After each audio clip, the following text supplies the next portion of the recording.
Olá pessoal, tudo bem? Espero que sim. Hoje a gente vai continuar o nosso vídeo então aí da matéria, né, sobre atmosfera e biosfera. Faremos então a correção daí das atividades da página 91, 92 e 93. Então vamos lá. Qual que era a primeira questão ali, ó? Que evidências podemos observar em nosso dia a dia para comprovar a existência do ar? Ou seja, de que forma que a gente consegue provar isso, né? Então olha só a resposta aí que eu trago aqui para vocês. O movimento do ar provoca alterações no ambiente, como a movimentação das nuvens e das folhas. Ao comparar a massa de um balão vazio com a de um balão cheio também, verificamos que o ar tem massa e volume. Quando tentamos abrir uma embalagem fechada a vácuo, observamos que o ar, a pressão atmosférica exercida por ele, dificulta essa abertura. Ou seja, todas essas observações, né, podem provar para a gente aí a existência de um ar e que esse ar possui massa, né? Não é um vazio, né? Ele tem propriedades específicas como pressão, né? Dilatação, a compressibilidade, tudo isso que a gente falou aí durante, né, o estudo desse capítulo. Então, essa resposta aí, quem quiser copiar, agora é o momento. Se for o caso, dá uma pausadinha no vídeo aí e solta novamente depois. Então vamos lá. Questão 2. Como o experimento de Torricelli e Viviani possibilitou. Como que Torricelli e Viviani possibilitou explicar por que bombas de água de sucção não conseguiriam captar água do subsolo a mais de 10 metros de profundidade? Ou seja, como que os dois conseguiram explicar esse fato, né? Então, olha só. O experimento de Torricelli e Viviani evidenciou a existência da pressão atmosférica, mostrando que a pressão ao nível do mar, que é definida como 1 atm, é equivalente àquela exercida por uma coluna de cerca de 10 metros de água. As bombas só conseguem capturar água até 10 metros, porque a pressão atmosférica impede que a água mais profunda suba, ou seja, ela exerce pressão ali ao mesmo, a coluna de 10 metros de água exerce a mesma pressão que a atmosfera está exercendo sobre o líquido ali. Então eu conseguiria provar exatamente que as forças se igualaram ali, né, impedindo que a bomba conseguisse fazer a sucção dessa água, né, porque essa sucção era feita por pressão, né? Então, se eu igualo as pressões, eu não tenho mais sucção, beleza? Então, copia aí a respostinha, né? Verifique se a sua resposta está correta ou não. Obviamente, ela não precisa estar idêntica, mas ela precisa explicar o mesmo conceito, tá bom? Então, próxima questão aí, questão 3. Os discos plásticos da foto, aí na foto ele traz duas ventosinhas, né? Uma comprimida e a outra solta. Quando pressionadas contra uma superfície lisa, aderem a ela por sucção. Em qual situação a pressão do ar na porção interna do disco é maior? Em A ou B? Ou seja, ele quer saber em qual dessas duas situações, tem as duas aí do livro, né? Em qual delas a pressão do ar do lado de dentro é maior. Então, olha só, a pressão do ar na porção interna do disco é maior na situação A, em que o disquinho da ventosa está solto, né? Porque quando eu aperto ele em B, o disco foi pressionado contra a superfície e grande parte do ar saiu dele, né? Quando ele sai e o disco é elástico, ele tende a voltar ao seu formato original, diminuindo a pressão do ar no seu interior. Ou seja, eu tenho a pressão do lado de fora exercendo pressão lá dentro. E como eu pressionei o ar que estava ali dentro para o lado de fora, eu não tenho muita pressão ali dentro. Então a pressão é menor lá dentro e por isso que a ventosa fica grudadinha ali, né, na superfície. É justamente o mecanismo do qual ele funciona, né? Então a pressão é menor na situação, né, B, e ela é maior na situação A, porque ela é a mesma pressão do lado de fora, né? A pressão normal aí. Beleza? Então, Se quiser copiar a resposta aí, dá uma pausadinha no vídeo e depois solta o play aí de novo. Questão 4. Por que no experimento de Torricelli e Viviani, o mercúrio do tubo parou de descer quando atingiu a marca de 76 centímetros? Pessoal, aqui é a mesma ideia da questão lá do poço, né? Da bomba lá d'água, né? A mesma ideia. Por que a marca parou em 76 centímetros de comprimento? Porque é justamente naquela altura que a pressão exercida pela atmosfera e pelo mercúrio se igualam. E isso aí aconteceu quando a coluna de mercúrio atingiu 76 centímetros ali do recipiente, né? Então, naquele momento, as pressões se igualaram. Então, se você quiser colocar aí no caderno arrumadinho, né, você pode colocar essa resposta que está aí no slide. Ó. O mercúrio parou de descer porque a pressão atmosférica que atua sobre a superfície do mercúrio do recipiente equilibrou a pressão exercida pela coluna de 76 centímetros de mercúrio. Ou seja, se igualaram a pressão, então fica estagnado ali, fica paradinho ali, né? Foi o que aconteceu. Beleza? Então, próxima questão aí, ó. Questão número 5. Campos do Jordão, em São Paulo, que próximo pra gente, né? Considerada a cidade mais alta do Brasil, está situado a mais de 1.600 metros de altitude. Já a cidade de São Luís do Maranhão situa-se apenas 4 metros acima do nível do mar. Em qual das duas cidades, né? Em qual dessas duas cidades a pressão atmosférica é maior? Justifique a sua resposta. Então a resposta aí da questão 5 já está no slide, né?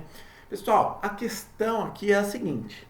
A gente não está falando mais de pressão, né, de dentro ou fora de um objeto. A gente está falando da pressão atmosférica como um todo. Então aqui eu tenho que ter em mente aquela questão do ar rarefeito, né?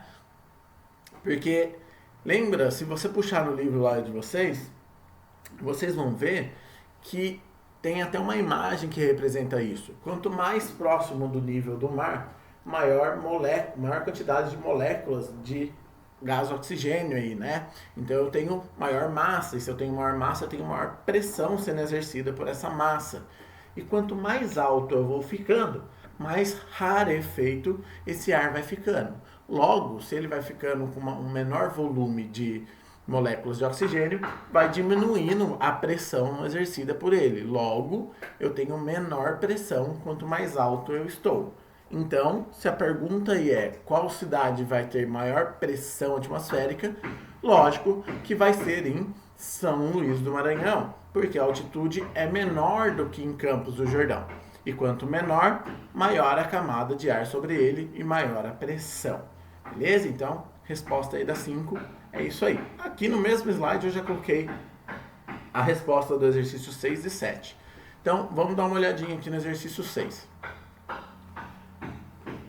Esse tuk-tuk-tuk aí que vocês estão ouvindo é o meu vizinho, né, pedreiro, que está fazendo home office, tá, pessoal? Então, eu acho que dá para ouvir bem a minha voz aí, né? Só quando eu ficar quieto que o barulho vai acabar incomodando.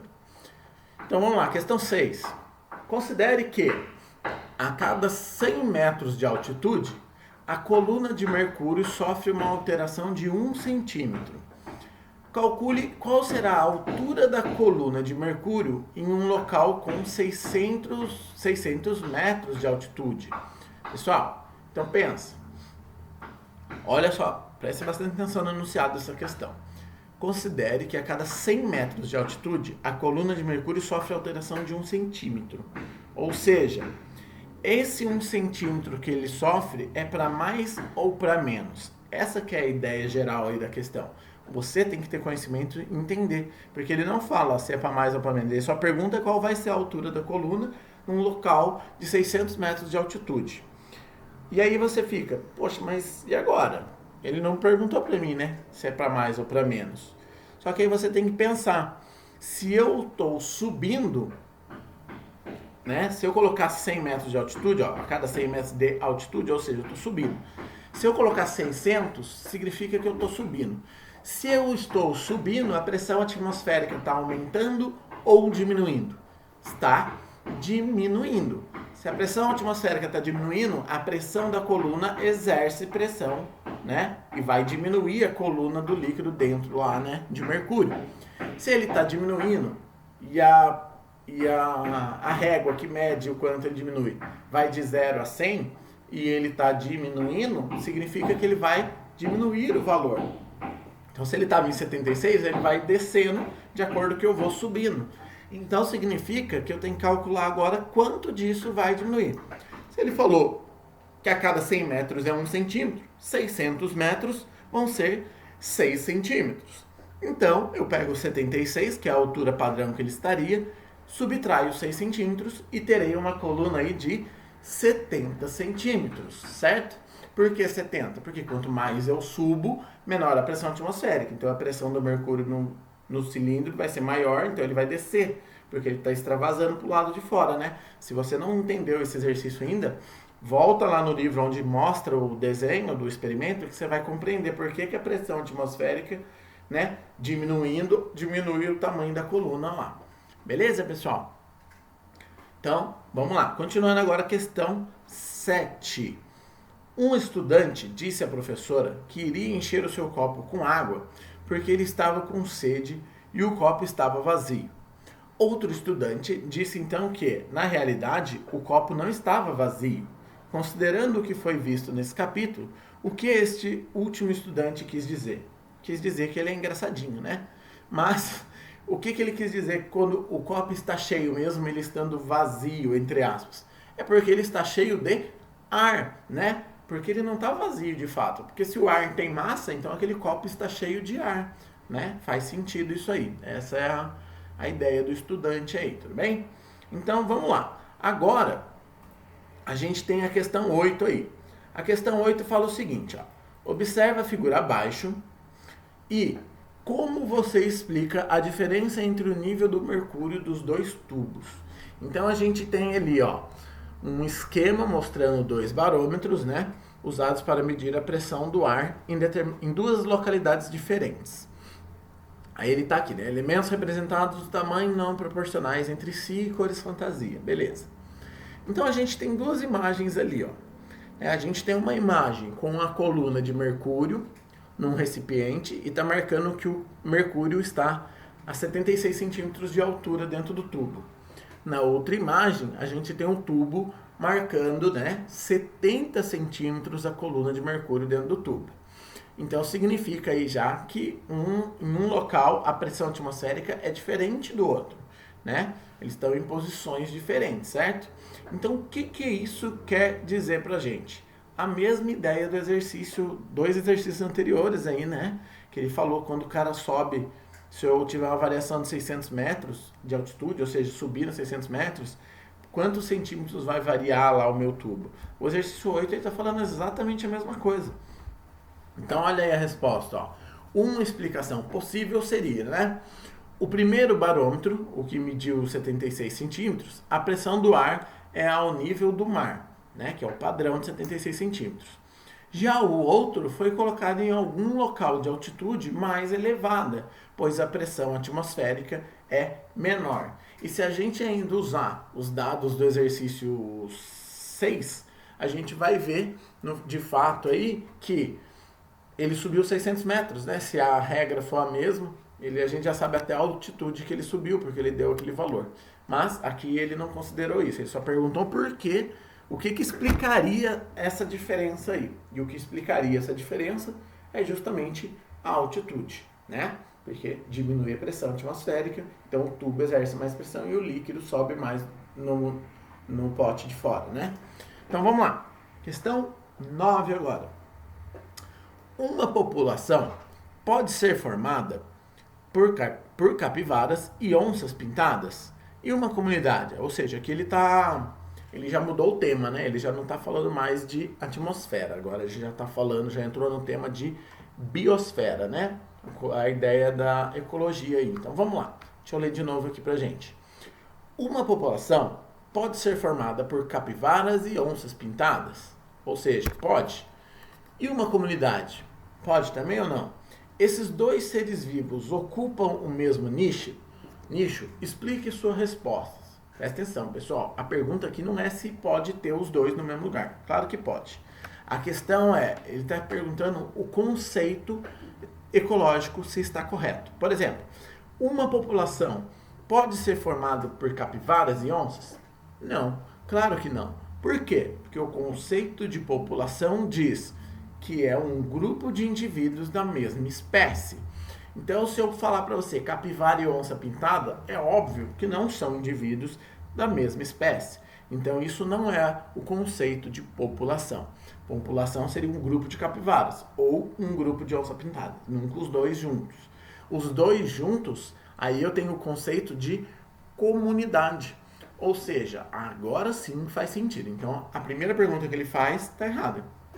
A segunda, sim, é possível, porque onças pintadas e capivaras são populações diferentes, e populações diferentes vivendo no mesmo ambiente formam uma comunidade. Então, seria comunidade.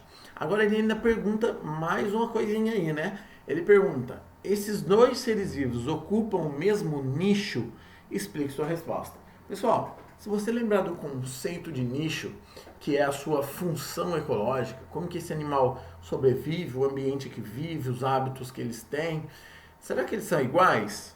São completamente diferentes, né, pessoal? A capivara e uma onça pintada, né? Vivem em regiões diferentes, se alimentam de alimentos diferentes, né? Tem hábitos de vida diferentes. Então, né, eu justificaria que esses nichos não seriam iguais, porque os seus comportamentos e ambientes são diferentes.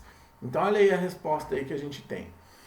Capivaras e onças pintadas não podem formar uma população, porque são de espécies diferentes. Ok. Já uma comunidade pode conter capivaras e onças pintadas, pois comunidades são formadas por seres vivos pertencentes a diferentes espécies. Ok. Terceira perguntinha. Um dos motivos que posiciona esses animais em nichos distintos é o hábito alimentar, por exemplo. A onça é carnívora, já a capivara é herbívora. Ou seja, ele trouxe aí um exemplo, mas eu citei vários já, né? Se você considerar o hábito de vida, a região desse habitat que ele vive, né? Com os hábitos noturnos e diurnos, tudo isso aí. Beleza? Então, bora lá para a questão 10. Considere a seguinte situação. Um pequeno tronco de árvore caído em uma floresta garante a sobrevivência de formigas, pequenas plantas e outros seres vivos. O tronco é iluminado por um pouco de luz. As chuvas e a própria umidade da floresta fornecem a água necessária aos organismos associados a ele. Ou seja, todo mundo que vive ali tem uma quantidade de luz e tem água suficiente para sobreviver. Nesse caso, o tronco poderia ser considerado um exemplo de ecossistema? Pessoal, se eu tenho a capacidade de organismos sobreviverem dentro daquele pedaço específico ali de tronco, se eu tenho luz, né, suficiente, água suficiente, organismos sobrevivendo ali, se alimentando ali, então eu posso considerar sim que isso é um ecossistema. Porque o ecossistema é o conceito de tudo isso funcionando junto, né? As inter-relações entre essas coisas, né? Esses elementos não vivos e os elementos vivos. E se existe essa relação, existe uma ecologia. E se existe uma ecologia, eu posso chamar isso de um ecossistema. Por menor que ele seja, ele continua sendo um ecossistema, né? Então, olha só a resposta que o livro traz. Sim, o tronco pode ser considerado um exemplo de ecossistema, porque nele se encontram seres vivos como as formigas e as plantas, e os fatores físicos, como a luz, a água das chuvas e a umidade. Beleza? Então, os fatores bióticos e abióticos convivendo com uma relativa harmonia entre si. Então, eu tenho sim um sistema ecológico aí, então eu tenho um ecossistema. Beleza? Então, vamos lá. Questão 11 agora. A questão 11, ele decide voltar, né, para a questão da atmosfera aí. Então, olha só. Nesse capítulo, você conheceu as camadas da atmosfera. Então, responda. Parece um desafio, né? Você conheceu, então responde aí. Vamos lá. Letra A. Em que camada se formam os ventos, as nuvens e as chuvas? Ou seja, É a camada mais baixa, a camada onde a gente vive. Se é a camada onde a gente vive, leva o nome de troposfera. Beleza? Olha a letra B. Em que camada há maior concentração de ozônio? Por que esse gás é importante para a vida na Terra? Pessoal, vale lembrar que a camada de ozônio é uma camada feita por um elemento químico, oxigênio. Porém, o ozônio é uma ligação química específica de oxigênio, que formam átomos com 3 oxigênios unidos, né? 3 átomos de oxigênio unido, que é o O3, então é o ozônio, beleza? Esse tipo de ligação química só ocorre numa região específica da atmosfera terrestre, que é a estratosfera, beleza? E por que esse gás é importante para a vida na Terra, né? O ozônio. Esse acúmulo de ozônio na estratosfera forma uma espécie de camada. E essa camada, por causa da sua ligação química ali, a sua forma química, ela tem a capacidade de refletir os raios solares. Então, os raios solares não atingem o planeta Terra com extrema quantidade de energia, né? Não frita a gente aqui na Terra, justamente porque ela reflete boa parte desses raios solares aí, né? Então esse raio, essa camada de ozônio encontrada na estratosfera, ela é extremamente importante, pois ela absorve e reflete os raios solares, impedindo aqui então que a gente, né, seja queimado vivo basicamente aqui na Terra, porque a temperatura nossa aqui da Terra poderia ser acima de 200 ou 300 graus Celsius se não houvesse a estratosfera. Ou seja, não estaríamos aqui, né? Não permitiria a presença de vida aqui no planeta Terra. Beleza? Questão 12, então. Um boi pastava... Pula de novo para a ecologia aqui, né? Opa, desculpa. Então, olha só. 12. Um boi pastava capim e um carrapato preso a ele, a pele dele, alimentava-se de seu sangue. Um pássaro que estava sobre o boi viu o carrapato e o comeu. Nessa cadeia alimentar, identifica o produtor e os consumidores. Pessoal, vale lembrar aqui que esse caso aí existe, né? Na vida real nossa aí existe, né? Eu não lembro exatamente o nome desse pássaro, mas tem um pássaro específico que vive aí, né, nas costas dos bois, nos pastos, e ele se alimenta dos parasitas aí do boi, que são, né, os carrapatos. Então, olha só, ele traz aqui pra gente o boi pastando o capim. Então, repare, pessoal, o capim é o único indivíduo aí dessa cadeia que é produtor, né? Porque é uma planta, faz fotossíntese, produz energia. Então, a gente tem aí o capim como um produtor. Logo, agora eu já sei a ordem, né? Se eu já sei o início da minha cadeia, eu já sei a ordem seguinte. É só eu seguir o enunciado aí, ó. Um boi pastava o capim, ou seja, meu consumidor primário é o boi. Depois, ó, fala que o carrapato estava se alimentando do seu sangue, ou seja, ele estava retirando o seu alimento do boi, né? Ele estava parasitando o boi. Nesse sentido, eu tenho o meu consumidor secundário aí. Vale lembrar aqui que não significa, para fazer parte da cadeia alimentar, que o animal tenha se alimentado do outro como um todo. Né? Eu não preciso que o carrapato coma o boi inteiro para ele ser o consumidor do boi. Não, basta ele estar tirando a sua fonte energética dali. Um exemplo, por exemplo, somos nós tomando leite. Quando a gente toma leite, é um produto de uma vaca, né? Eu ia falar de um boi, mas não, é de uma vaca, né? Com a vaca que pastou um capim. Então, seria o capim produtor, a vaca consumidor primário e nós que estamos consumindo o leite da vaca como um consumidor secundário aí. Não necessariamente a gente precisa matar a vaca para comer, né? Para se alimentar dela aí. É lógico que uma bela picanha não cai mal, né? Não vai mal para ninguém, não. Mas a ideia aqui é tentar explicar isso aí, tá? Não precisa necessariamente se alimentar do animal como um todo ou matá-lo para que eu entre nessa cadeia alimentar aí. Então eu tenho o boi pastando capim, ou seja, meu capim produtor, meu boi como consumidor primário. Aí eu tenho um carrapato se alimentando desse boi, então um consumidor secundário. E por último eu tenho o pássaro que se alimenta do carrapato, então eu tenho um consumidor terciário aí. Beleza? Então a resposta aí da questão fica assim, né? Capim, produtor, o boi, consumidor primário, o carrapato, consumidor secundário e o pássaro como consumidor terciário. Tudo bem? Então, vamos dar continuidade aí.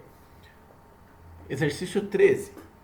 Em 1932, no Japão, uma indústria começou a despejar mercúrio nas águas da Baía de Minamata.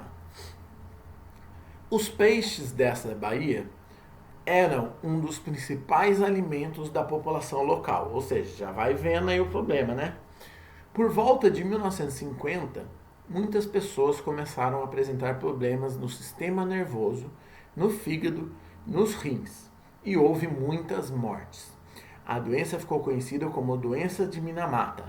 Responsabilizada pelo que aconteceu, a empresa teve de pagar indenização às vítimas e às famílias delas. Ou seja, é um caso típico aí, né, de cadeia alimentar e o elemento aí, o mercúrio no caso, passou, né, pela cadeia toda aí, né? Então, olha só. Em sua opinião, o que teria feito as pessoas ficarem doentes? Aí, né, abusou da nossa inteligência, né?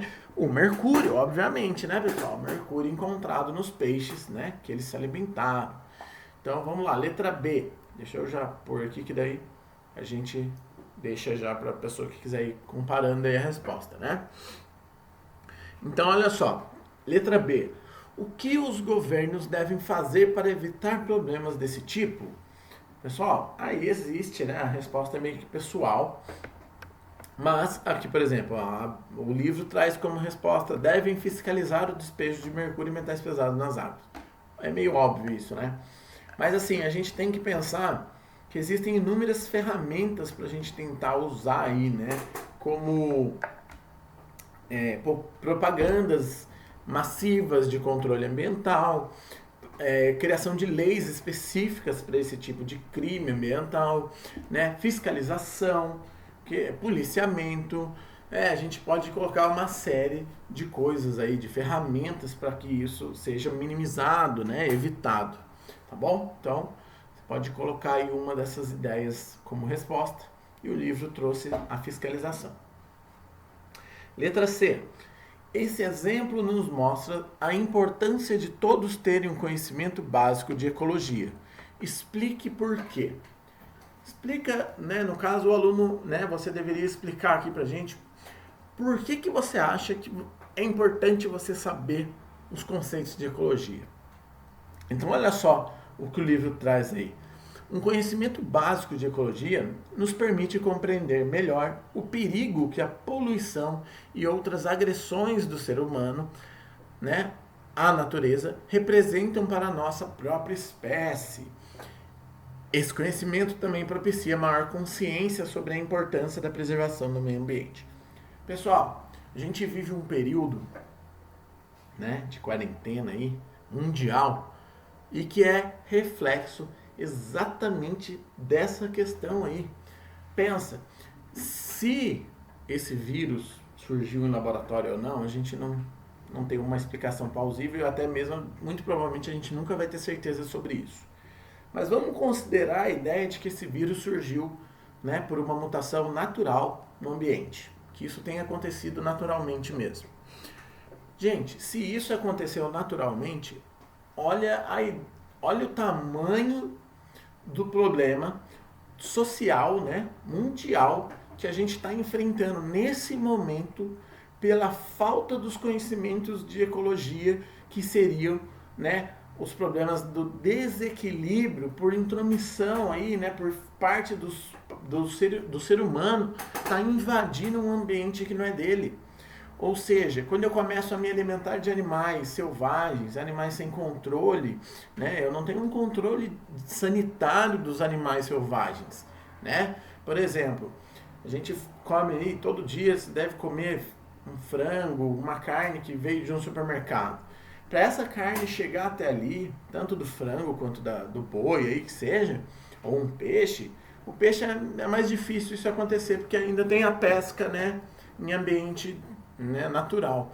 Mas o boi, o porco, o frango, essas carnes são carnes extremamente controladas, é um controle rigoroso sanitário, né?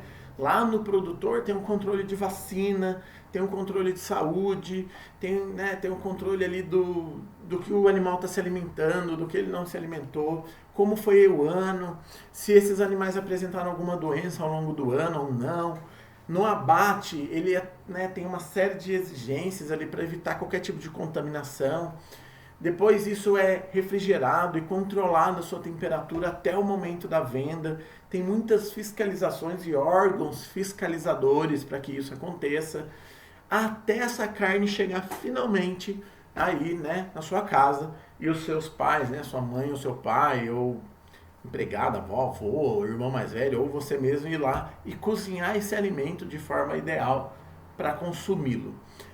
Ou seja, existe uma série de controles sanitários sobre esses alimentos justamente para evitar o quê?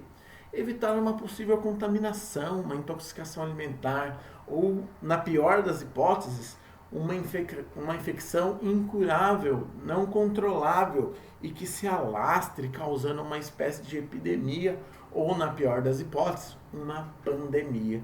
Então, quando a gente tem em mente os conceitos de ecologia, a gente entende melhor a questão dos desequilíbrios, dos equilíbrios naturais e de como as coisas funcionam no mundo, a gente começa a entender melhor por que problemas como esse que está acontecendo agora são tão, são problemas gigantescos que surgem de uma desinformação tão simples, tão banal, é um conceito tão básico, e a gente comete esse tipo de erro ainda. Então, o conhecimento mínimo, não só de ecologia, mas de quase tudo, nos traz a possibilidade de ser um indivíduo racional, de estarmos vivendo nesse mundo até hoje, né? A gente só viveu até hoje porque a gente é inteligente, porque a gente tem a capacidade de raciocínio, senão a nossa espécie muito provavelmente já seria extinta. Porque se você se comparar com outro animal selvagem qualquer, você não consegue se defender de quase nada, você morre por uma simples infecção viral ou bacteriana. Então, assim, a única coisa que permitiu a nossa sobrevivência até hoje é o raciocínio. E muitas das vezes a gente deixa de usar e causa um problema tão grande quanto esse que a gente vive hoje. Beleza, pessoal? Então a importância mínima aí de ecologia é para entender os conceitos de como o mundo funciona, naturalmente. E o mundo ele sempre vai tentar manter o equilíbrio de alguma forma. Então, quando a gente vive grandes pandemias ou coisas assim, pode ter certeza que vivemos momentos de desequilíbrio, beleza? Desequilíbrio ecológico nesse momento, Então, próxima questão aí, vamos lá, a gente parou na 14. Então, questão 14. Um agricultor usou um inseticida não biodegradável, ou seja, ele não se degrada naturalmente no ambiente de forma rápida e saudável, para eliminar insetos que atacavam sua plantação de algodão. Como você explica a presença desse agrotóxico no corpo de algumas espécies de aves, já que essas aves não comem as plantas do algodão? Ou seja, é entender aí como o conceito de cadeia alimentar funciona, Do que os pássaros, do que as aves se alimentam?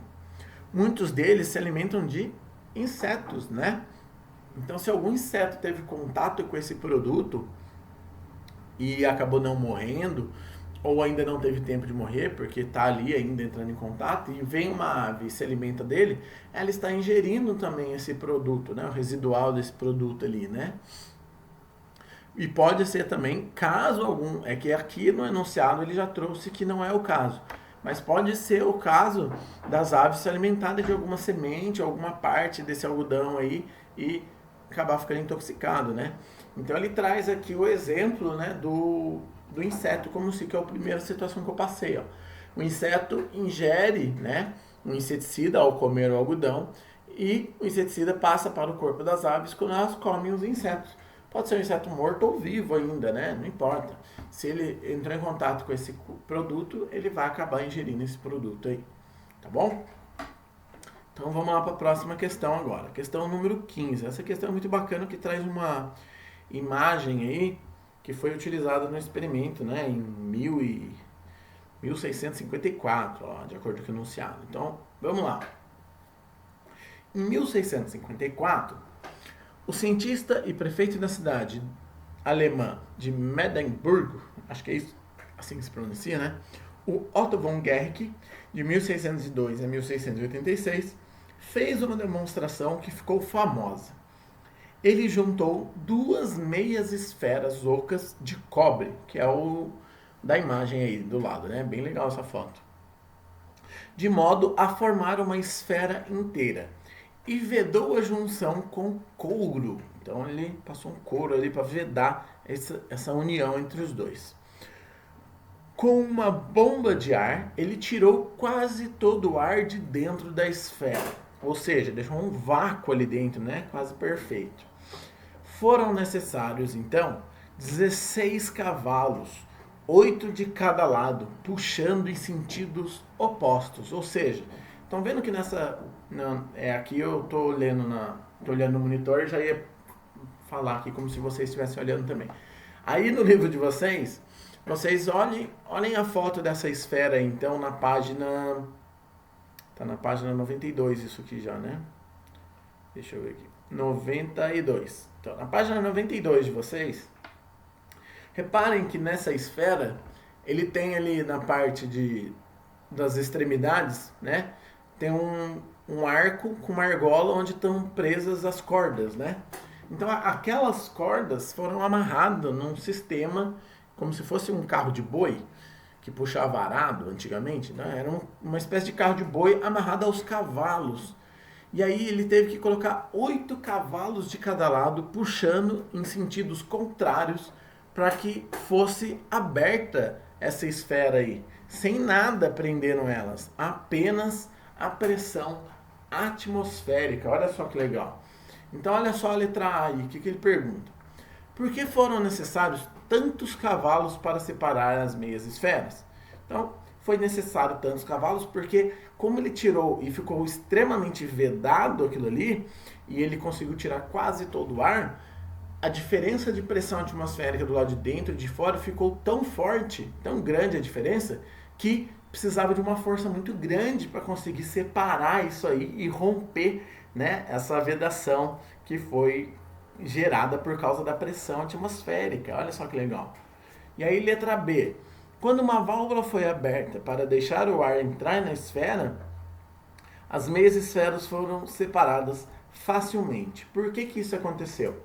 Ou seja, quando eu tenho uma válvula ali e libero a entrada de ar lá dentro, o ar vai fazer o quê? Vai entrar lá dentro e ocupar todo aquele espaço e vai igualar as pressões de fora com a pressão atmosférica de dentro. Logo, não vou ter pressão sendo exercida com tanta força mais para prender as bolas, né? As esferas ali, as meias esferas. Logo, perde a pressão e aí fica fácil de separar, né? Então, olha a resposta aí que o livro traz pra gente, ó. Letra A. Porque a pressão atmosférica era muito maior que a pressão do ar no interior das esferas, tornando muito difícil a sua separação. Resposta da A. E a resposta da B aí ele fala, né? Ó, a entrada de ar faz com que a pressão do interior, então, se torna igual à pressão atmosférica para o lado de fora, facilitando, então, a separação das duas metades aí, né? Sendo assim, então, a gente termina as questões aqui da parte, né, só das atividades. Agora a gente entra, né, em Investigue. Então aqui no Investigue, ele traz pra gente aqui, ó. Faça uma pesquisa sobre os itens a seguir. Você pode pesquisar em livros, revistas, sites, etc. Imagino que vocês tenham usado, né, os sites aí. Preste atenção se o conteúdo vem de uma fonte confiável, como de universidades e outros centros de pesquisa. Use suas próprias palavras para elaborar a resposta. Então, olha só o que ele traz aí. Questão 1. Procure notícias recentes relacionadas com assuntos estudados pela ecologia. Selecione uma notícia e apresente-se para a classe, né? No caso aí, cada um vai fazer a sua. Explique a razão da sua escolha, né? Então você tem que escrever aí por que você escolheu ela. Se na reportagem escolhida houver algum detalhe que você não consegue compreender, peça auxílio aos colegas ou ao professor. No caso, você vai pedir aos pais aí, né? Não se preocupe, você ainda vai aprender muito mais sobre ecologia ao longo do seu estudo em ciências. É muita coisa. Aqui é só o início dos conceitos ecológicos e vocês vão ver muita coisa ao longo dos próximos anos aí. Então essa primeira resposta aí é uma resposta, né, pessoal. Então vamos ver a questão 2. Pesquise o que significa a sigla ONG, ONG, né? A gente chama de ONG. Que papel essas organizações desempenham e qual a importância delas para a preservação ambiental? Verifiquem se existem ONGs ambientais atuando na região onde você mora e procure saber como o trabalho delas influencia a saúde individual e coletiva dos moradores. Se não houver ONGs locais, a pesquisa pode ser ampliada para outras regiões. Então pensa aqui, pessoal. ONGs é uma sigla, né, que representa organizações não governamentais, ou seja, organizações particulares, privadas ou até mesmo públicas, né, mas que não sejam do Estado e que tenham um interesse em alguma função, alguma ideia em específico. E elas não têm fins lucrativos, ou seja, não é empresa, não tem faturamento, a ideia não é ganhar dinheiro. A ideia é ajudar em alguma coisa, né? Não importa qual área. A ideia de uma ONG é sempre trazer respostas ou ajudar em alguma coisa. Então, olha só a resposta que o livro traz, que legal. A partir dos anos 70, as organizações não governamentais, as ONGs, entidades sem fins lucrativos, ganharam importância na busca de soluções que envolvem a sustentabilidade. Ou seja, né, o desenvolvimento sustentável. O que é desenvolvimento sustentável? Tentar se desenvolver o máximo, agredindo o mínimo. Hoje há milhares de ONGs atuando nas mais diversas áreas, variando de grupos locais com poucos membros até as entidades internacionais. Na área ambiental, as ONGs colaboram elaborando projetos para a conservação e para a relação sustentável com os ecossistemas e com a biodiversidade. Muitas ONGs atuam em conjunto com o governo. Os benefícios que as ONGs ambientais proporcionam para as pessoas incluem o maior bem-estar decorrente da recuperação de áreas degradadas, né, paisagens mais bonitas, um ambiente mais agradável, um ar mais respirável, mais bichinhos bonitinhos, né? Melhora na qualidade da água e do ar, eu acho que essa é uma das duas principais aí, né? E, consequentemente, na saúde da população. Ou seja, se eu tenho uma boa qualidade de ar e água, eu tenho aí quase que 80% do meu problema de saúde resolvido, né? Eu me arriscaria a dizer aí essas porcentagens. Porque é basicamente, né, os dois principais elementos para a nossa sobrevivência, além da nossa alimentação, né? A água que a gente usa, tanto para consumo quanto para uso no dia a dia, né? Tomar banho, lavagem de objetos, lavar roupa, lavar utensílios domésticos, por exemplo. E o ar, porque, né, querendo ou não, é o que a gente respira, então a gente depende dele aí, né? Próxima questão, então. Depois do Investigue, ele trouxe aqui um Aprendendo na Prática. Vamos ver o que ele traz. Essa prática aqui dá para fazer em casa, né? Então vocês devem fazer essa atividade, que é esse aqui, né? Providencie o que se pede e siga os procedimentos. Atividade 2, que eu acho que já é mais difícil. Uma pequena bacia de plástico com água, uma folha de papel rascunho ou um chumaço de algodão, um copo transparente e um copo plástico com furo na parede lateral. Aqueles copinhos de plástico. Normal. Qual que é o procedimento que vocês vão fazer então? Amasse o papel rascunho ou o chumaço de algodão e ajuste-o no fundo do copo. Vai colocar lá. Mergulhe o copo na bacia em posição vertical e com a abertura para baixo. Então você vai colocar ele dentro da bacia, ó. Retire o copo da bacia e responda: o que aconteceu com o papel ou com o algodão, né? Ele molhou? O certo aí, pessoal, é ele estar seco, né? A ideia é que ele fique seco, por quê? Porque o ar vai ocupar aquele espaço e quando você empurrar, a água vai exercer uma pressão no ar, mas o ar também vai exercer pressão no sentido contrário. Então o algodão, o papel que está lá em cima, no fundo do copo, vai ficar sequinho lá. Essa é a ideia. Essa é a ideia, tá? Então vamos lá. Qual que é a próxima pergunta? 3, né? Repita a experiência anterior usando um copo com plástico com um furo na parede lateral. Ajuste o papel no fundo e mergulhe o copo na água, na posição vertical, igual ao primeiro. E responda. Letra A. O que aconteceu com o papel depois de algum tempo? É para ele ficar molhado, pessoal. B. Como você explica isso? Simples, né? Quando eu coloco o copo com o furo do lado, você vai perceber que a água vai exercer pressão nesse ar e o ar vai começar a vazar pelo furinho e vai fazer as bolinhas.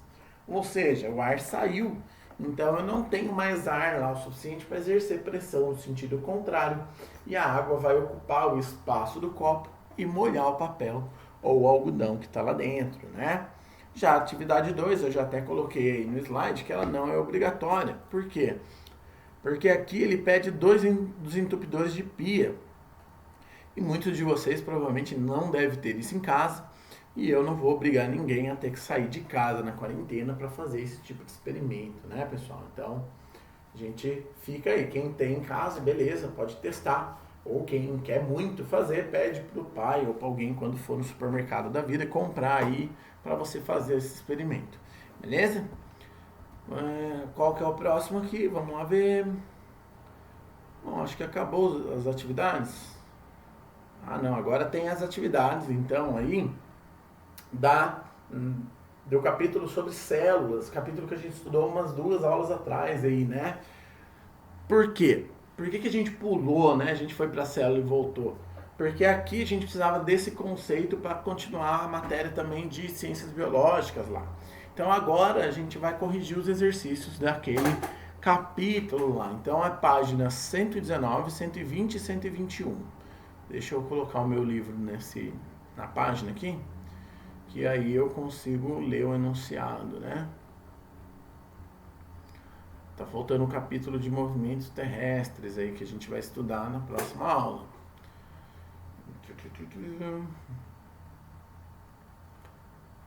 Aqui, unidade de vida e ambiente, a célula. Então, né, página 119, 120 e 121.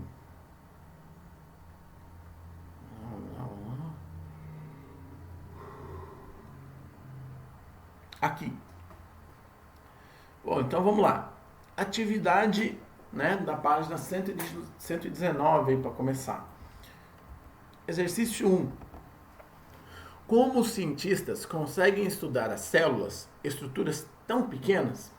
Bom, pessoal, aí é simples, né?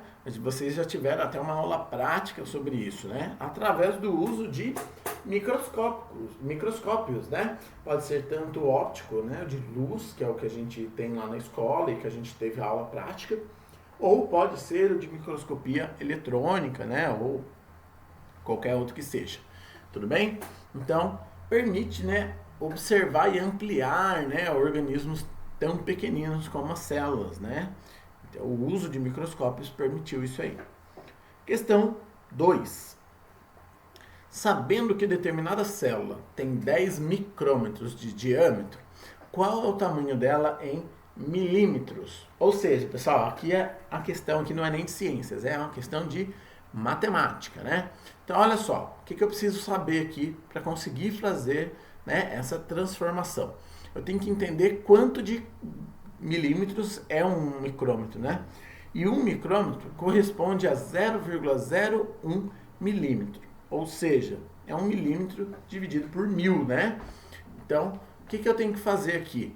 Se eu pegar, ele fala aí 10 micrômetros, eu tenho que multiplicar isso por milímetro, né? Por 0,001 milímetro para ter isso em milímetros. Eu tenho que transformar de volta, né?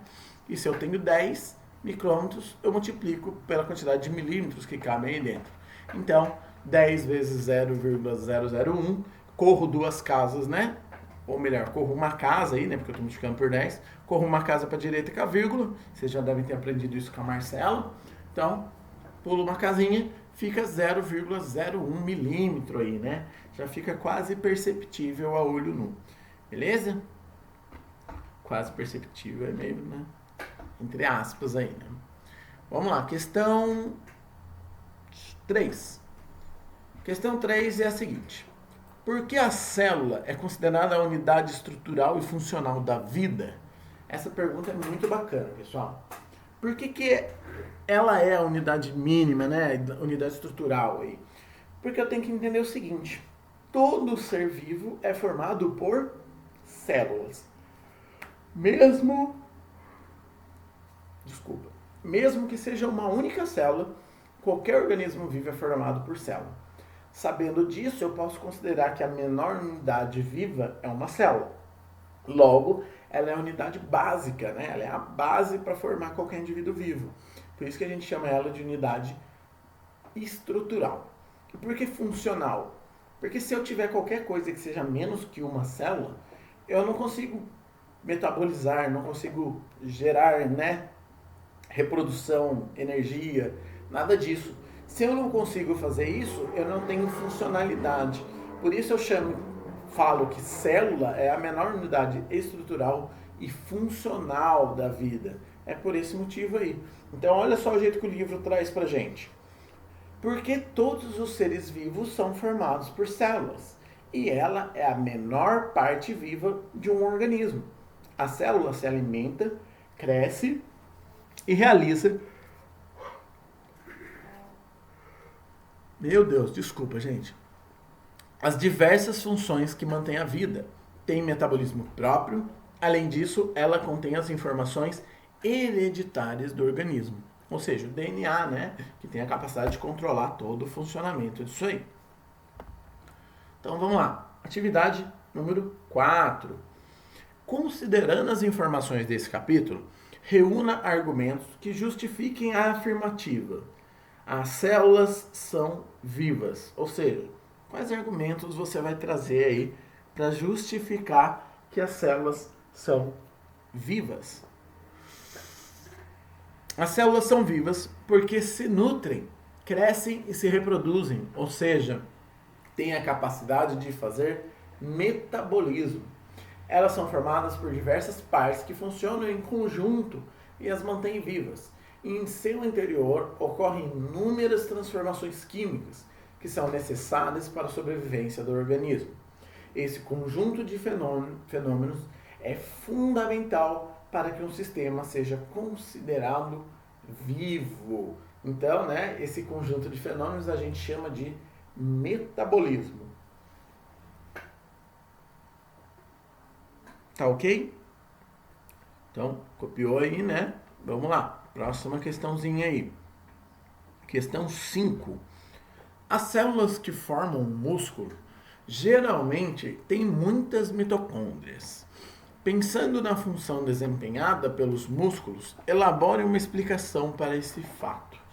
Bom, aqui a gente ainda não estudou, né, os tecidos, músculos, essas coisas. Vamos estudar, acho que mais para frente. Mas, de qualquer forma, aqui você já tem uma dimensão de que os músculos, né, você já sabe que os músculos têm função de, né, movimentação do corpo, executar trabalho, né, fazer força e tudo mais. E eu sei que a mitocôndria é quem libera energia, certo? A gente falou lá na célula, a mitocôndria tem essa função. Então eu já sei que as mitocôndrias estão em grande número nos tecidos musculares, justamente porque o músculo precisa de muita energia para executar o seu trabalho, né? Então olha só aí como que o livro traz pra gente. As mitocôndrias são estruturas que têm como função a liberação de energia dos nutrientes para a célula, utilizando o gás oxigênio. Os músculos promovem os movimentos de órgãos e outras partes do corpo e dependem de muita energia para executar essas ações. Então eu tenho que ter muita mitocôndria para liberar muita energia ali, né? Então, é isso aí. Próxima questão, questão 6. Imagine um pouco de gelatina envolvida num papel celofane. É bagunça, né? Mas imagina essa cena. Espalhados na gelatina há vários pedaços de frutas, maçã, passas e etc. No centro dela, uma ameixa inteira. Você acaba de imaginar um modelo de célula, isto é, algo que não é a célula real, mas que representa algumas de suas características. Então vamos lá. Letra A. Identifique as partes da célula que podem ser comparadas à gelatina, ao celofane, aos pedaços de fruta e à ameixa. Ou seja, ele quer saber quais partes reais de uma célula real podem ser comparadas com essas partes, né, do projeto mental que você fez aí, lendo o enunciado. Então a gente poderia fazer essa comparação. Olha ali, a gelatina seria o nosso citoplasma, né? A parte líquida, meio pastosa, que preenche todo o espaço intracelular. O celofane, como é a delimitação, né, de onde está a gelatina, seria o que delimita uma célula. E o que delimita uma célula é a membrana plasmática ou citoplasmática. E aí ele fala que tem vários pedaços de frutas espalhados ali dentro. O que eu tenho espalhado dentro de uma célula? Várias organelas, né? Várias partes que são responsáveis por funções específicas. E por último, ele fala de uma ameixa inteira, grande, lá no centro. Então, eu estou me referindo ao núcleo da célula, né? Então, letra A fica dessa forma aí. Letra B. Um modelo é usado para representar estruturas ou processos de maneira simplificada e apresenta limitações. Pensando nisso, aponte duas características da célula que acabaram não sendo representadas no modelo aí que ele propôs. Então o livro traz assim, ó, respostas possíveis. No modelo, a membrana plasmática não é permeável, ou seja, o celofane não tem como entrar e sair nada dali, né? E a gente sabe que a membrana plasmática ali da célula, ela é permeável, né? A água entra e sai. Existem proteínas específicas também para transportar algumas substâncias. Então isso aí ficou, né, limitado aí nesse modelo. Vamos ver outra coisa aqui que ele traz. As células são vivas, nutrem-se, crescem e reproduzem-se. E em seu interior ocorrem transformações químicas, o que não ocorre no modelo. Óbvio, né? É muito limitado nesse sentido. Então, os modelos são importantíssimos na ciência, mas não são cópias fiéis da realidade. É muito difícil eu criar uma célula funcional que não seja uma célula verdadeira, né? Então, fatalmente, a gente fica limitado nessa questão aí. Então, próxima questão aí. Vamos lá, questão 7. A questão 7, a gente tem a resposta aqui, direta, né, com o exercício também. Então, vamos aqui, ó. Eu já vou ler com a resposta para vocês. Você aprendeu que a célula animal tem 3 partes principais. Agora escreva o nome de cada uma delas e associe as partes numeradas da figura com a função que elas desempenham. Então vamos lá, vamos na ordem ali, ó. Controla a entrada e a saída de substâncias. Quem controla a entrada e a saída é a parede. É a parede que controla o que vai passar ou não através das suas portas e janelas. Suas portas e janelas seriam suas proteínas de transporte aí. Então, imagina que eu tenho, então, uma parede de controle. Essa parede de controle recebe o nome de membrana plasmática. Na imagem, ele puxa uma setinha da membrana com o número 2. Então, o primeiro aí é número 2. O segundo item, ele fala, contém cromossomos. Cromossomos, pessoal, eles estão no nosso material, né, genético, nosso DNA. E ele está no nosso núcleo. Então, nosso núcleo é o nome do item 2. E a setinha, onde puxa aí a região do núcleo, é uma setinha representada pelo número 1. Então, número 1 contém os cromossomos, o núcleo.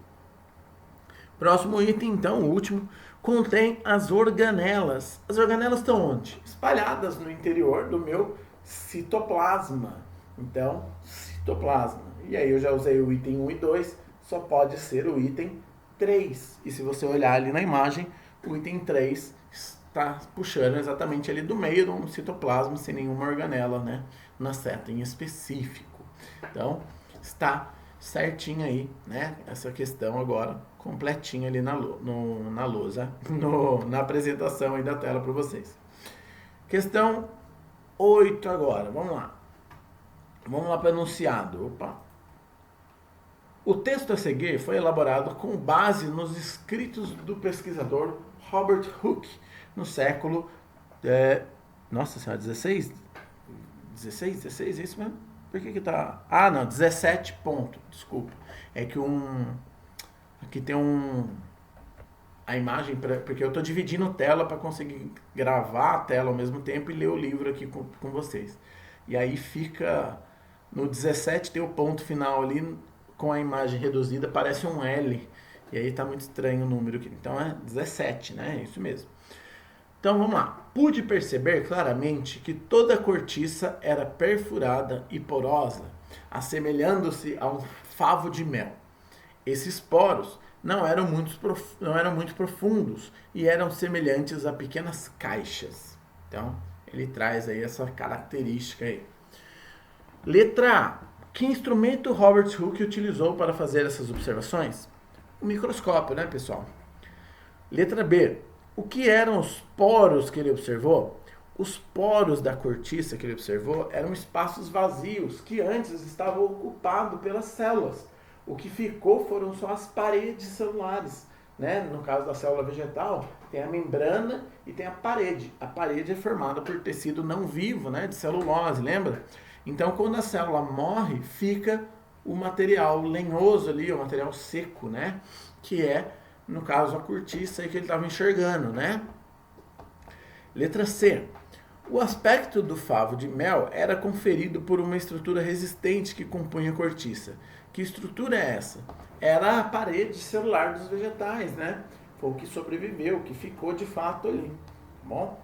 Então, resposta muito simples aí, né? Questão 8, facinho. Vamos lá, questão 9. Todos nós já fomos uma única célula. E hoje, nosso corpo é formado por cerca de 30 trilhões de células. É célula, hein, gente? É bastante. Explique como isso ocorreu. Como que ocorre? Primeiro tem que ocorrer a fecundação, certo?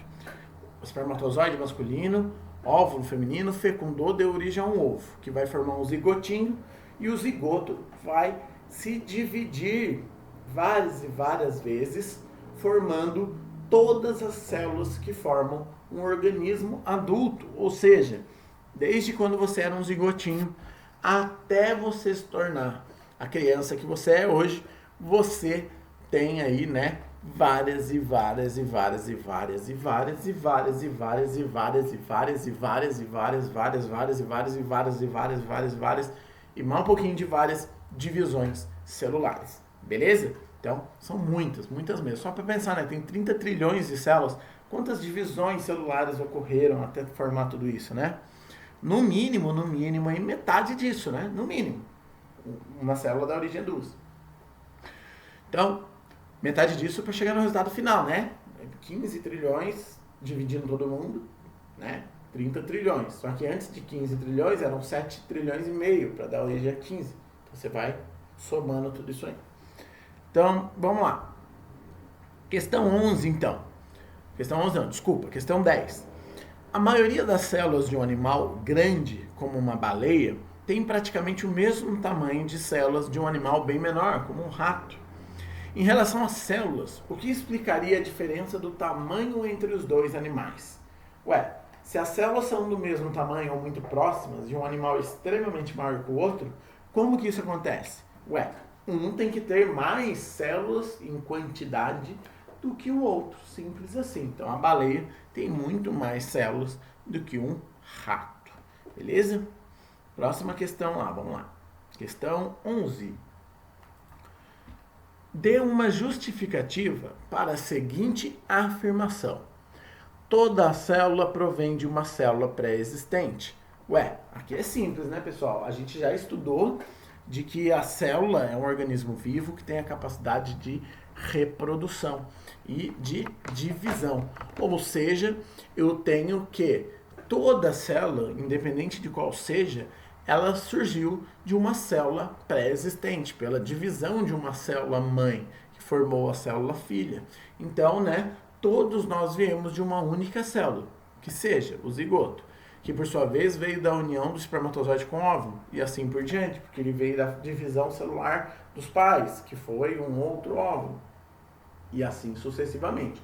Ou seja, essa afirmação é correta e verdadeira, né? Só pode surgir de uma outra pré-existente. Você não forma uma célula sem ter outra anterior a ela.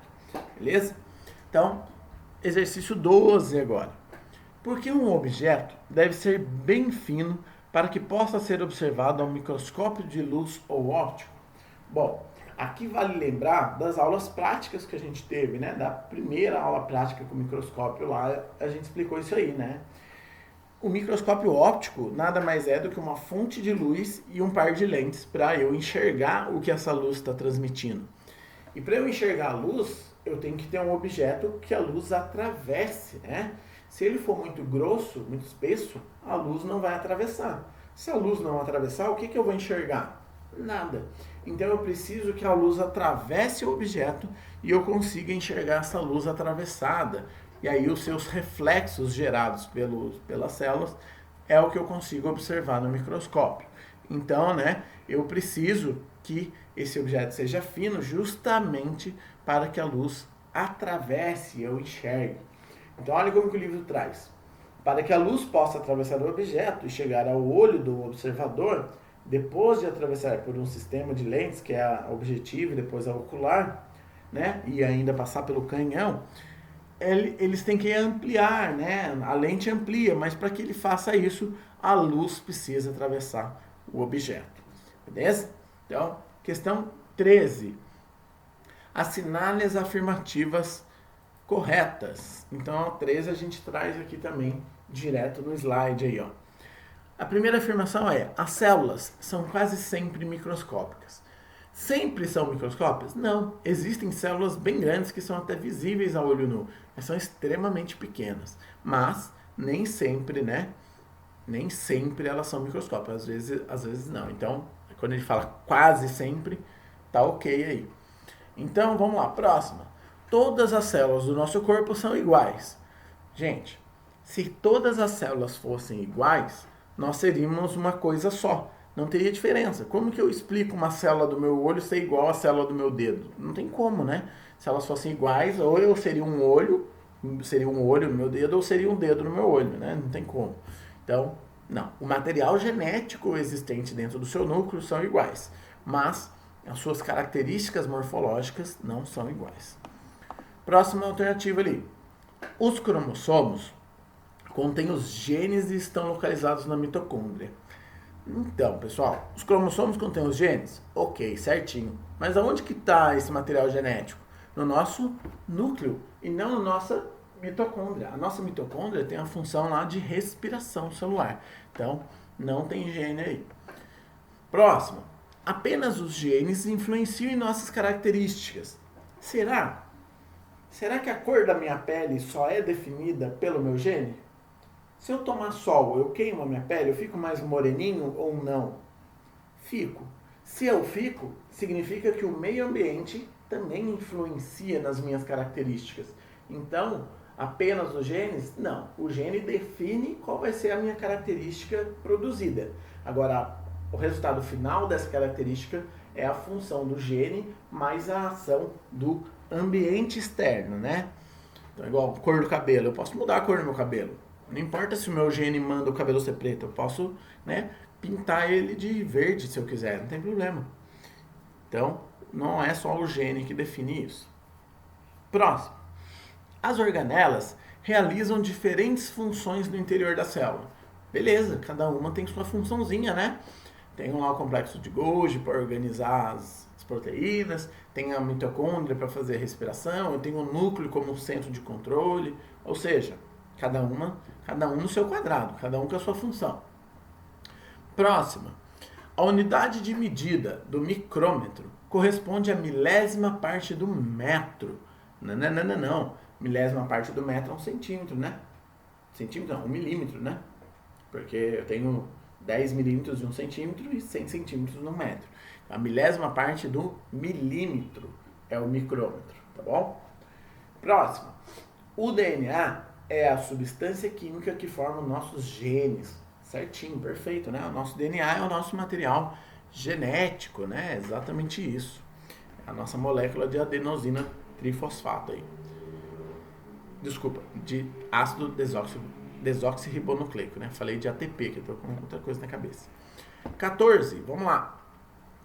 O bom funcionamento do organismo depende do bom funcionamento das células e da estrutura delas. Podemos, em determinadas organelas, por exemplo, determinada organela, por exemplo, pode provocar déficit, diminuição de energia. E as células mais afetadas são justamente as que consomem mais energias, como as células musculares e as do tecido nervoso, né, cerebral lá.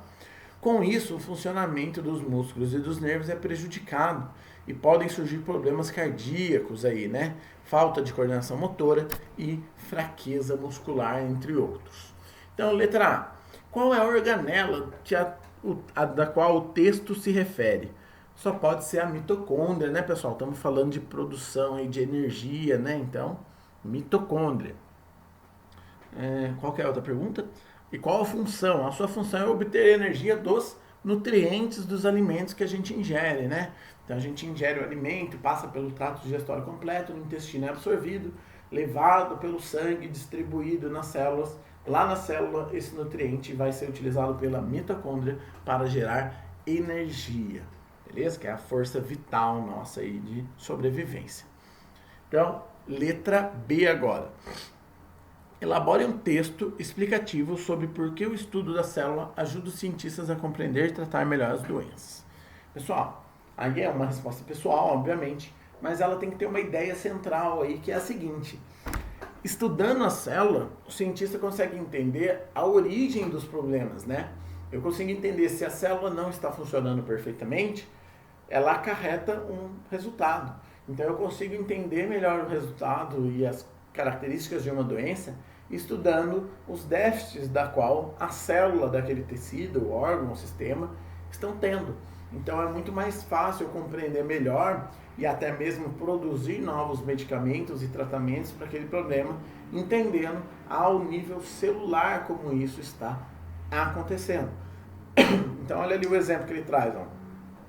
Estudando a célula, cientistas podem compreender a origem das doenças, como problemas cardíacos, que podem estar relacionados com problemas da mitocôndria, por exemplo, e descobrir novos medicamentos para tratá-los, né? Então, a resposta aí da letra B da 14. Tudo bem? Então, deixa eu ver a próxima questão, que é a de olho no texto. Então, no de olho no texto aqui, ele traz pra gente um textinho, né? E vai fazer a pergunta. Então, vamos ler isso aí. De olho no texto. O texto a seguir conta a história de um tipo de célula que, por suas características, tem sido usado em estudos pela ciência há mais de 60 anos. Então, leia o texto com atenção e faça o que se pede. A história da mulher com células imortais. Cadê? Desculpa, perdi. Henrietta, né? Deve ser Henrietta Lacks, teve câncer no colo do útero pouco antes de morrer. E um médico retirou um pedaço do tecido para uma biópsia, ou seja, para analisar, né? Sem pedir autorização, já que na época ainda não havia legislação específica sobre esse assunto. Desde então, as células removidas do corpo dela vêm crescendo e se multiplicando. Há bilhões delas em laboratórios do mundo todo sendo usados por cientistas, que as batizaram de linha celular HeLa, né? Que é a abreviação de Henrietta Lacks, uma referência ao nome de Henrietta. Em 1942, Henrietta Lacks decidiu se mudar para a cidade. Por isso, seu marido a levou para Baltimore. Em tempos de guerra, o trabalho era escasso. Então levou para lá para tentar sobreviver esse período aí, né? A 10 quilômetros de onde morava Henrietta, ficava o laboratório do Dr. George Gay, ou Jay, cuja ambição era livrar o mundo do câncer. Ele estava convencido de que encontraria a chave para a cura da doença nas próprias células humanas. Por 30 anos, ele vinha tentando cultivar células cancerosas em laboratório, mas elas sempre morriam. Até que em 1º de fevereiro de 1951, Henrietta Lacks foi levada ao Hospital Johns Hopkins. Eu nunca vi nada assim, nem nunca vou ter a ver, disse o ginecologista que a examinou, Howard Jones. As células do tumor que foram retiradas do corpo de Henrietta foram mantidas na unidade hospitalar de câncer do hospital, porque Gay havia descoberto que elas poderiam ser cultivadas indefinitivamente no laboratório. Era o que ele tinha procurado por tantos anos e até batizou a sequência celular de ela, de ela, como a gente já citou o nome lá em cima, né? Pelas 2 primeiras letras de seu nome e sobrenome. Em poucas horas, a ela pode ser multiplicada prolificamente, ou seja, de forma muito fácil, né? Se reproduz muito rápido. Diz John Byrne, professor de genética da Universidade de Newcastle, do Reino Unido. Vamos descendo aqui. De fato, uma leva inteira de células de Henrietta pode ser reproduzida em 24 horas. Foram as primeiras células humanas imortais cultivadas em laboratório, já que vivem há mais tempo fora do que dentro do corpo de Henrietta. Que coisa doida, né, gente? Há muitas situações em que precisamos estudar tecidos ou patógenos no laboratório, diz Byrne. O exemplo clássico é a vacina contra a poliomielite. Para desenvolvê-la era necessário que o vírus crescesse em células de laboratório e para isso eram necessárias células humanas. As células ela acabaram sendo perfeitas para esse experimento e as vacinas salvaram milhões de pessoas, fazendo com que essa linha celular ficasse mundialmente conhecida. Então, a história da mulher com células imortais que salvam vidas há 60 anos. Um artigo da BBC News Brasil, disponível aí nesse link, né, bbc.com/portuguese, barra internacional e o número do artigo. Foi acessado aí por última vez no dia 28 de janeiro de 2019. Então, quase que bem recente aí, né, pouco mais de um ano.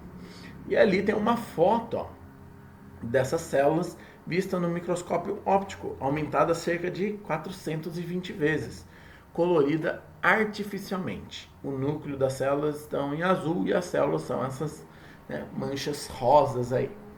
Então vamos lá. Letra A. Procure no dicionário o significado de palavras que você não conhece e redige uma definição, ou seja, fazer um glossário aí das palavras que você ainda não conhece, né? Dito isso, vamos para a letra B. Como são chamadas as células descritas no texto? E qual a razão desse nome? Chamada de célula ELA, né?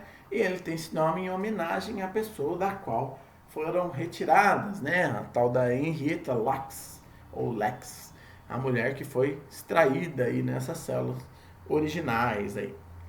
Letra C. De acordo com o texto, qual era o objetivo da pesquisa do médico George e como ele pretendia alcançar esse objetivo?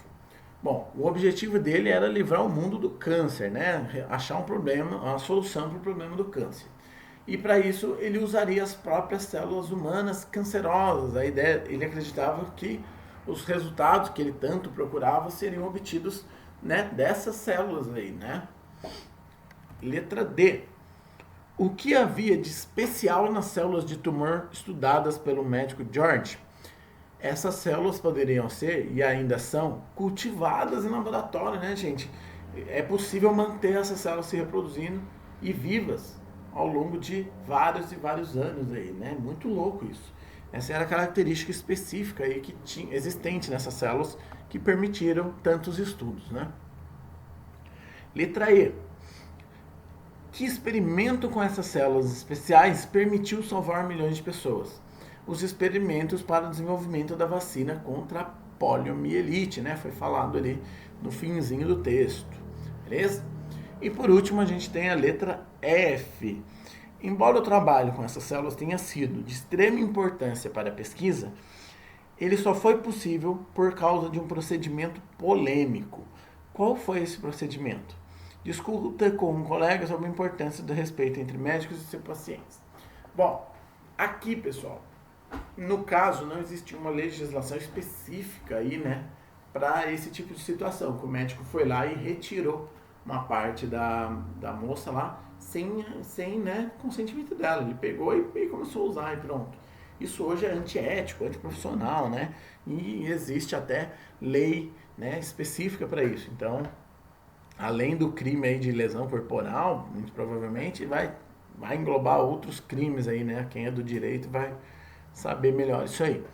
Então aqui ele fala assim qual a importância para a pesquisa, né?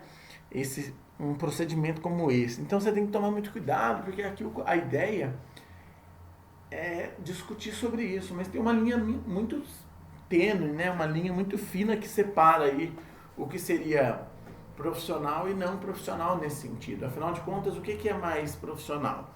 Procurar salvar vidas ou não retirar daquela paciente algo que você pode usar para salvar essas vidas, né? Então, a gente está levando em consideração esse fato dessa época, né? Hoje em dia já funciona diferente.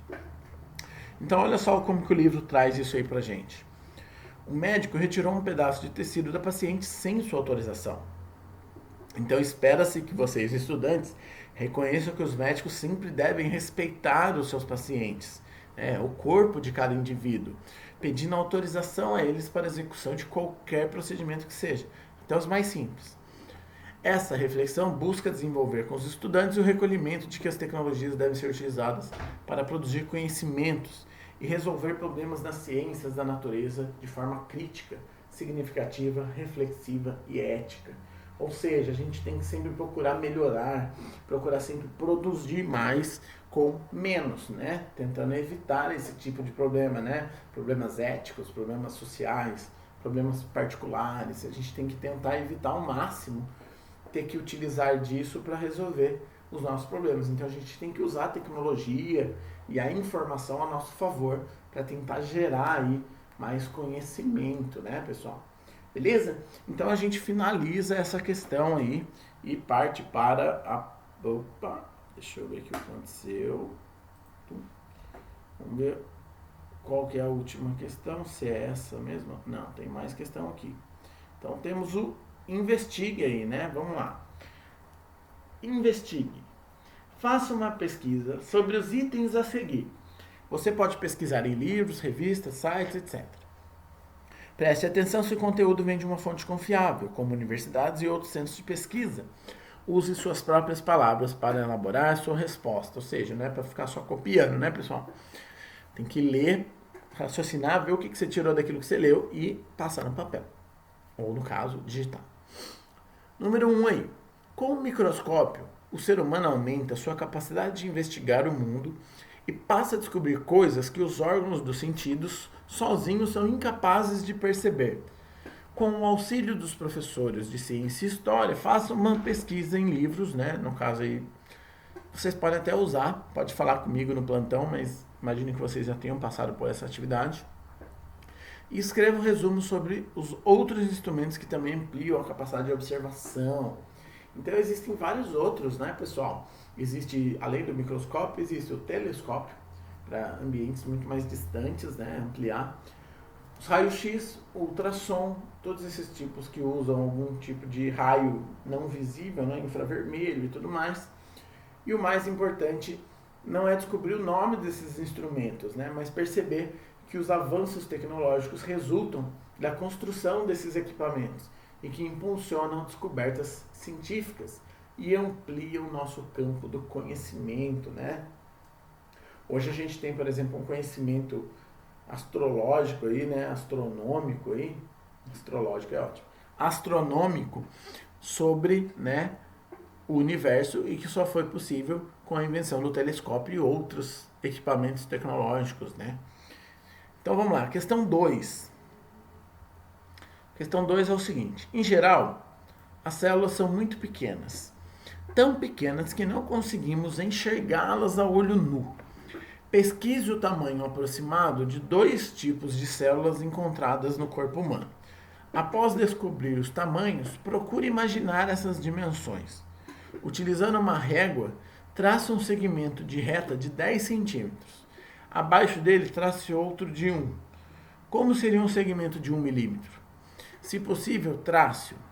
Em seguida, imagine quantas células de cada um dos tipos que você pesquisou aí cabem enfileiradas nesse segmento aí de 1 milímetro. Então, é lógico que a resposta vai variar de acordo com, né, a célula que você pesquisou aí. A resposta varia conforme o tamanho de células, então, né?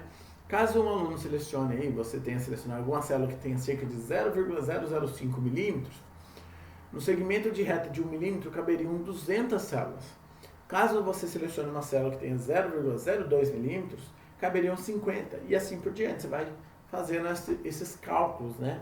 Ou você vai dividir 1 milímetro pelos milímetros, ou você vai multiplicar os milímetros por unidades até chegar em algum milímetro aí.